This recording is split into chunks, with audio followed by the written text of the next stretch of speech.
Hello दोस्तों, polytechnic T20 warrior channel में आपका स्वागत है। आज हम लोग मैथ का नेक्स्ट पार्ट पढ़ने जा रहे हैं और आज का जो चैप्टर होगा वो होगा rectangular Cartesian coordinates. Means rectangular Cartesian coordinate, जिसको हिंदी में बोलते हैं समकोणीय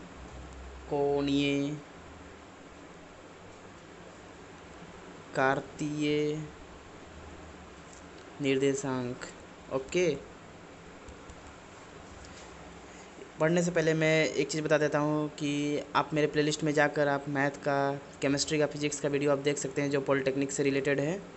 और अभी तक आप मेरे चैनल को सब्सक्राइब नहीं किए होंगे तो आप सब्सक्राइब भी कर लीजिए, लाइक भी कर लीजिए, ताकि कोई भी अपडेट आए तो आपको मतलब जल्द पहुँच जाए। और दूसरी बात, आप अपने दोस्तों के साथ भी शेयर कीजिए, फेसबुक पे शेयर कीजिए। चलिए, मैं ज़्यादा बातें न करते हुए मैं चैप्टर को स्टार्ट करने जा रहा हूँ। तो इसमें सबसे पहले मैं थ्योरी बता देता हूँ, उसके बाद क्वेश्चन लिया जाएगा। तो सबसे पहले इसमें है हम लोग का क्या, कि जैसे कि आपको पता होगा कि ये एक्सिस होता है, इसको वाई एक्सिस बोलते हैं, इसको एक्स एक्सिस बोलते हैं, ठीक है ना। ठीक है, मतलब अक्ष, एक्स एक्स एक्स अक्ष और वाई अक्ष, ठीक है ना। तो क्या होता है कि इसमें इसको क्या बोलते हैं कि जैसे कि ये 1 हो गया, ये 2 हो गया, ये 3 हो गया और ये 4 हो गया। तो इसको हिंदी में, इंग्लिश में क्वाड्रेंट बोलते हैं। और इसको इंग्लिश में क्या हिंदी में क्या बोलते हैं, चतुर्दाश बोलते हैं, चतुर्थार्स बोलते हैं, ठीक है ना। तो ये क्या होता है, ये प्रथम, मतलब प्रथम चतुर्थांश होता है, ये द्वितीय चतुर्थांश, ये तृतीय, ये चतुर्थ, ये होता है चौथा चतुर्थांश, ठीक है ना। इसमें क्या होता है कि इसमें एक्स और वाई के वैल्यू जो होता है दोनों प्लस होता है, याद कर लीजिए। इसमें क्या होता है कि एक्स का वैल्यू माइनस होता है, वाई का वैल्यू प्लस होता है। इसमें क्या होता है, एक्स और वाई दोनों माइनस होता है, और इसमें क्या होता है, एक्स और वाई क्या होता है, इसमें एक्स प्लस होता है और वाई माइनस होता है, ठीक है। ये तो यहाँ तक हुआ। उसके बाद जो एक्स एक्सिस होता है उसको हम लोग क्या बोलते हैं, भुज बोलते हैं, ठीक है। एक्स एक्सिस को भुज बोलते हैं और इंग्लिश में इसको बोलते हैं एब्सिसा, ओके। और वाई को हम लोग क्या बोलते हैं, कोटी बोलते हैं, जिसको इंग्लिश में हम लोग बोलते हैं क्या, ऑर्डिनेट, ओके। ये तो हुआ ही है। चलिए, ये तो मतलब मैंने थोड़ा लाइन के बारे में आपको बता दिया, मतलब कि कहाँ पर क्या होता है, ये तो बेसिक हुआ, ठीक है। इसके बाद आगे बढ़ रहे हैं। तो अगला जो होगा कि अगर मान लीजिए दो बिंदु दिया हो, जैसे कि मान लीजिए आपको दो बिंदु दिया हो, ए दिया हो, बी दिया हो, और ए का बिंदु का मान लीजिए मान दिया हो x1 y1, और बी बिंदु का मान दिया होगा x2 y2। अगर पूछे कि ये दो बिंदु से लाइन बनता है ना, लाइन बने तो उस लाइन का दूरी क्या होगा, तो उसका दूरी निकालने के लिए ए बी बराबर डायरेक्ट हम लोग फार्मूला लेते हैं, जो फार्मूला इसका होगा क्या, ये x2 माइनस x1 का होल स्क्वायर, ठीक है, प्लस y2 माइनस y1 का होल स्क्वायर। इससे निकल जाएगा दूरी, यानी the distance between the, if point will be given like x1 y1 x2 y2, the distance between the two points a and b will be a straight line and that will be indicated by x2 minus x1 का whole square plus y2 minus y1 का whole square. मतलब हिंदी और English दोनों में आपको बता दिए, ठीक है। अगर यही बोले कि आपको ये डिस्टेंस निकालना है, ये तो मतलब दो पॉइंट दिया हो, अगर ये बोले कि ये डिस्टेंस निकालना है, आपको कोई एक मूल बिंदु दिया हो, मतलब मूल बिंदु, कहीं कहीं आपको देखिएगा क्वेश्चन में आएगा कि मूल बिंदु लिखा रहेगा। मूल बिंदु का मतलब होता है क्या, ओरिजिन, इंग्लिश में इसको क्या बोलते हैं, ओरिजिन। ओरिजिन का मतलब क्या होता है, सेंटर, मतलब जहाँ पर 0 0 हो, जैसे कि ये एक्स और वाई जहाँ कटा तो ये 0 0 हुआ, ठीक है। तो मान लीजिए बोला गया कि ओरिजिन से इसका दूरी, मान लीजिए एक 0 0 मान लिए और x1 y1 एक को मान लिए, तो इसका दूरी क्या होगा, तो उस केस में जो दूरी होगा ए बी, वो क्या हो जाएगा, अंडर रूट एक्स स्क्वायर, मतलब x1 square plus y1 square हो जाएगा, ठीक है। ये हुआ मतलब ओरिजिन से, यानी मूल बिंदु से इसकी दूरी। ये तो इतना हुआ। चलिए आगे देखते हैं। अब आगे क्या है कि जैसे कि कोई भी लाइन है, जैसे कि ए बी कोई लाइन है, ठीक है।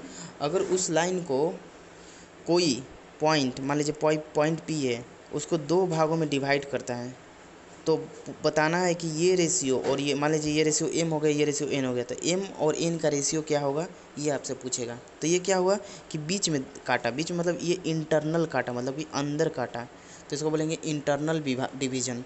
तो इसका जो वैल्यू होगा, जैसे कि मान लीजिए ये x1 y1 हो गया इसका कोऑर्डिनेट, और इसका हो गया x2 y2 हो गया चतुर्थांश, ठीक है।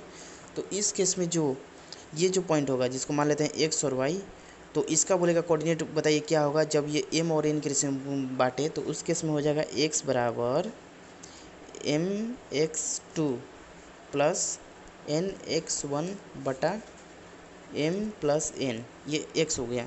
फिर उसी तरह y क्या हो जाएगा, y हो जाएगा my2 प्लस ny1 बटा m प्लस n, ये हो गया, मतलब ये दोनों कोऑर्डिनेट हो गया जब ये इंटरनल डिवीजन हुआ तो। अच्छे, उसके बाद क्या हुआ कि अगर मान लीजिए कि ये P पॉइंट जैसे m रेशियो n ऐसा नहीं काटे, मान लीजिए कि ए भी कोई लाइन है, ये B हो गया, और ये काट रहा है इधर C को, इधर काट रहा है, मान लीजिए ये x है और ये y है, ठीक है। तो ये x1 y1 है और ये x2 y2 है।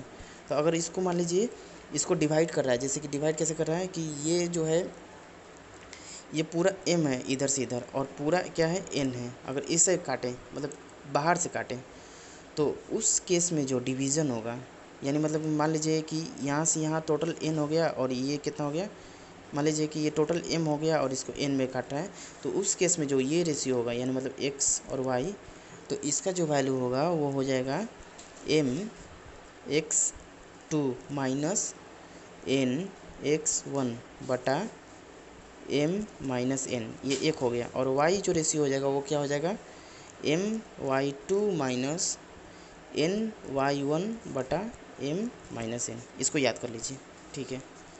ये इंटरनल डिवीज़न और एक्सटर्नल डिवीज़न आपको बता दिए। उसके बाद अब क्या हो गया कि कभी कभी देता है कि त्रिभुज का आपको क्षेत्रफल निकालिए, मतलब कि जैसे कि मान लीजिए ए पॉइंट दिया हो जिसके कि x1 y1, बी पॉइंट दिया हो जिसका पॉइंट दिया हो x2 y2, और सी पॉइंट दिया हो जिसका हो x3 y3, ठीक है। तो पूछेगा ये कोई ट्रायंगल इससे बनेगा, ABC से आप ट्रायंगल बनता है ना, तो उस ट्रायंगल का क्षेत्रफल क्या होगा, तो उस ट्रायंगल का जो क्षेत्रफल होगा उसको निकालने का फार्मूला होता है 1/2, और एक सीध लिखते हैं, सीध आप पढ़े हैं, अच्छा हम सीध के बारे में थोड़ा सा बता देते हैं। तो यहाँ पर x1 पॉइंट लिख देंगे, x2 लिख देंगे और x3 लिख देंगे, ठीक है। इसको y1 लिख देंगे, y2 लिख देंगे, y3 लिख देंगे, और इसका 1 1 1 लिख देंगे। अगर इसका वैल्यू अगर 0 हो जाता है तो वही इसका क्षेत्रफल होता है, मतलब 0 भी करते हैं कभी कभी क्वेश्चन में, लेकिन यहाँ 0 नहीं, क्षेत्रफल निकालने का यही फार्मूला है, ठीक है। तो इसको जब सॉल्व कैसे करते हैं, तो देखिए इसको सॉल्व करने का क्या तरीका है, सीध को, इसको सीध बोलते हैं। तो सीध को कैसे सॉल्व करते हैं, तो मैं सीध के लिए चलिए मैं सीध के लिए एक छोटा सा वीडियो बना दूंगा, या लास्ट में मैं इसको बता देता हूँ सीध कैसे करता हूँ, अभी जान लीजिए कैसे होता है। तो ये क्षेत्रफल होता है, ट्रायंगल का एरिया ऐसे निकालते हैं, ठीक है। उसके बाद अगर मान लीजिए ट्रायंगल का क्षेत्रफल ऐसे निकालते हैं, 3 पॉइंट दिया हो, अगर बोले कि कोई ट्रायंगल होता है, ठीक है, ये कोई ट्रायंगल है, ठीक है। तो ट्रायंगल का बोल रहेगा कि जैसे ये ट्रायंगल इधर सीध, मतलब आप जानते हैं सीध के बारे में, मतलब सीध कोई इंग्लिश में डिटर्मिनेंट भी बोलते हैं, हम उसके बारे में बता रहे हैं अच्छे से। और ये यहाँ से काटा और ये यहाँ से काटा, तो ये कहीं बिंदु पे कटा ना, तो ये जो बिंदु पे कटता है तो उसको हम लोग क्या बोलते हैं, केंद्रक बोलते हैं, केंद्रक, यानी इंग्लिश में इसको क्या बोलते हैं, सेंट्रोइड, सेंट्रोइड बोलते हैं, ओके। इसको हम लोग क्या बोलते हैं, सेंट्रोइड, याद रखिए। अच्छा, ये सेंट्रोइड हुआ। तो ये सेंट्रोइड कैसे निकालते हैं, सेंट्रोइड निकालने का जो होता है, इसका जो होता है, मान लीजिए आप इस बिंदु का वैल्यू निकालना होगा, जैसे ये बिंदु P है, तो P का जो कोऑर्डिनेट हो जाएगा वो क्या हो जाएगा, x1 plus x2 plus x3 बटा 3, coma y1 plus y2 plus y3 बटा 3, ये हो गया कोऑर्डिनेट, ओके। ये हुआ सेंट्रोइड, ओके। अब मान लीजिए त्रिभुज दिया हो, अगर त्रिभुज का मान लीजिए कभी कभी पूछ देता है कि अंत केंद्र क्या होगा, उसका परिकेंद्र क्या होगा, तो अंत केंद्र क्या होता है, अंत केंद्र, अंत केंद्र का मतलब इंग्लिश में इसको क्या बोलते हैं, इन सेंटर, इन सेंटर बोलते हैं।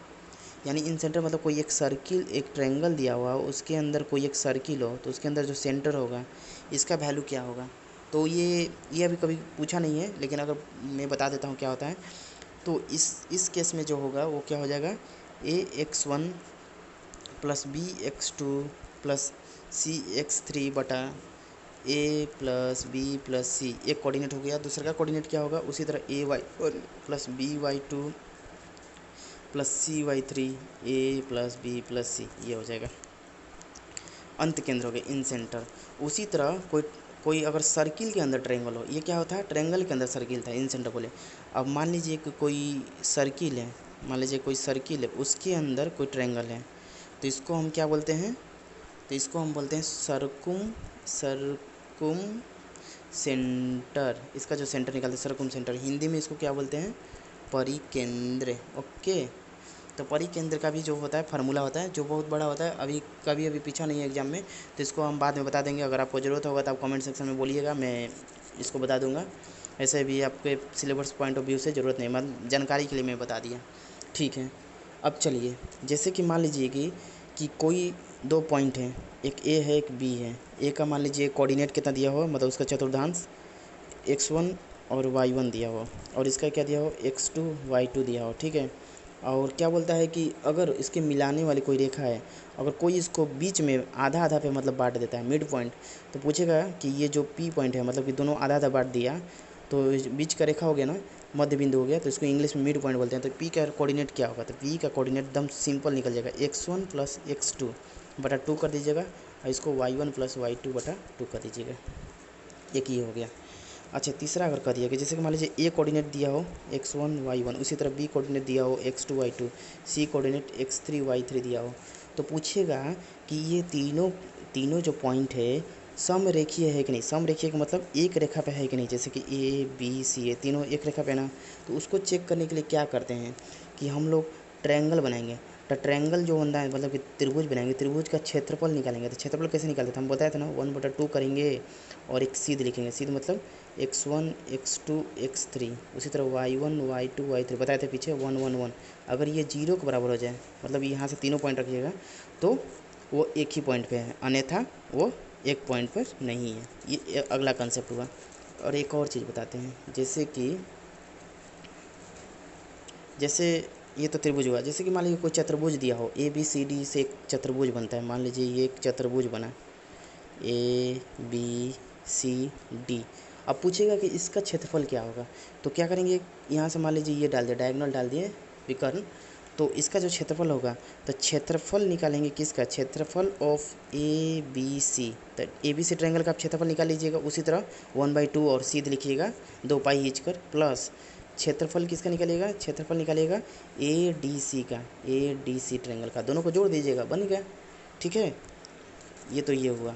अच्छे, एक लास्ट पॉइंट है जो मतलब इंपॉर्टेंट नोट है, नोट कर लीजिए। जैसे कि मान लीजिए कि ये वाई एक्सिस है और ये एक्स एक्सिस है, तो ठीक है, तो एक्स एक्सिस पर वाई का वैल्यू क्या होता है, 0 होता है, ठीक है। और वाई एक्सिस पर एक्स का वैल्यू क्या होता है, 0 होता है। तो ये इक्वेशन हो गया लाइन का, मतलब लाइन का बोलेगा इक्वेशन लिखिए, एक्स एक्सिस का इक्वेशन क्या होगा, तो वाई बराबर 0 होता है, और वाई एक्सिस का इक्वेशन क्या होता है, एक्स बराबर 0 होता है, याद कर लीजिए। बस थ्योरी यहीं तक था। अब मैं कुछ क्वेश्चन ले लेता हूँ जो आपके लिए बहुत ही इंपॉर्टेंट होगा। जैसे कि मान लीजिए एक क्वेश्चन है दिया हुआ है कि कोई एक त्रिभुज है, जो आया हुआ क्वेश्चन है, जिसका कोऑर्डिनेट क्या दिया हुआ है, मतलब चतुर्थांश 4 6 दिया हुआ है, बी दिया है 2 - 2 दिया है, और सी कितना दिया है, 0,2 दिया है। तो पूछ रहा है कि इसका केंद्रक का निर्देशक क्या होगा। तो केंद्रक आपको बताया था ना, सेंट्रोइड बोलते हैं इंग्लिश में, केंद्रक का निर्देशक।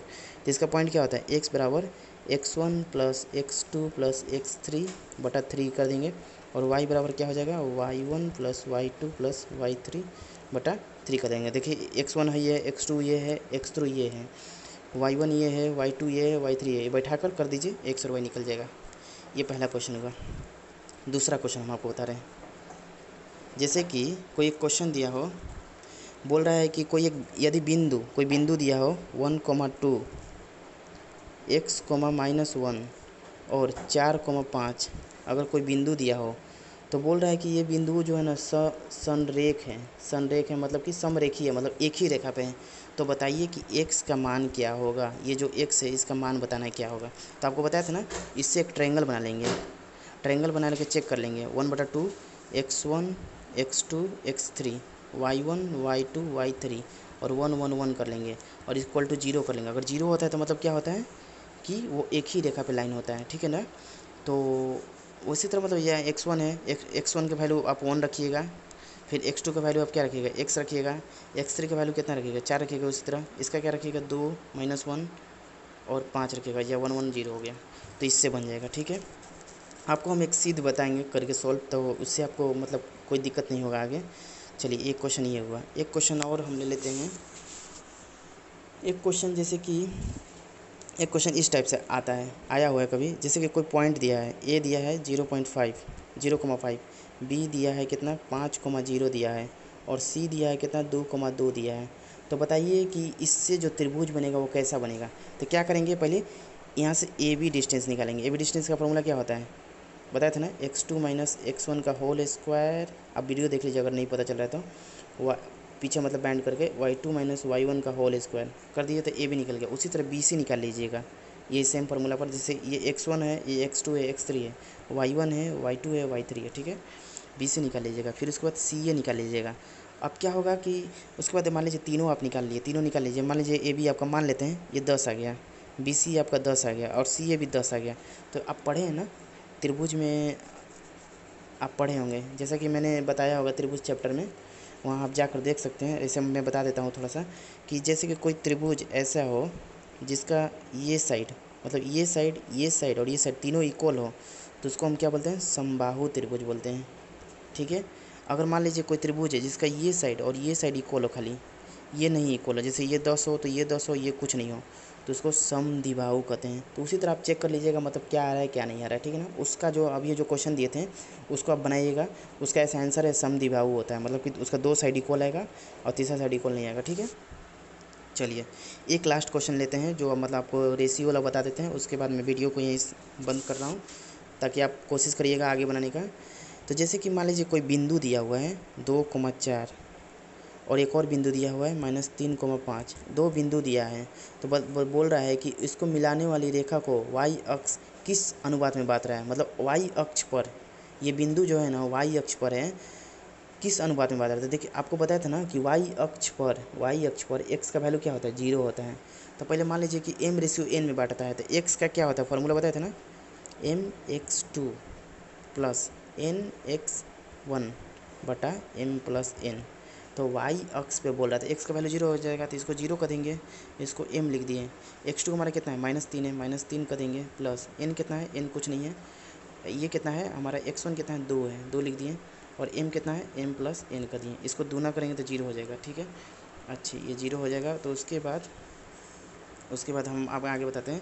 तो ये 0 हो गया तो मतलब क्या हो गया, ये गुना करेंगे तो -3m plus 2n equal to 0, यानी मतलब कि 2n बराबर 3m हो गया, उधर चल गया तो यानी m/m कितना हो गया, m/n 2:3 आ गया। यही आंसर हो गया, ऑप्शन इसका सी था। चलिए ठीक है। तो मैंने देखिए ये पूरे पार्ट को इसमें कवर कर दिया, मतलब कि रेक्टेंगुलर कार्टेशियन कोऑर्डिनेट, यानी मतलब समकोणीय कार्तीय निर्देशांक, हिंदी और इंग्लिश दोनों में बहुत अच्छा से बताए हैं। आप इसको बनाने की कोशिश कीजिए, एक बार वीडियो को एक बार फिर से देख लीजिए, और कहीं भी डाउट होता है आप कमेंट सेक्शन में कमेंट कीजिए। हम जान रहे हैं कि कोई भी डाउट नहीं होगा अगर 1-2 बार आप वीडियो देख लीजिएगा। एक क्वेश्चन आप हम दे रहे हैं, आप इसको करके कमेंट सेक्शन में इसका आंसर दीजिएगा। मान लीजिए 2 बिंदु दिया हुआ है, एक 4:5 दिया है और दूसरा दिया है -2:-1 दिया है।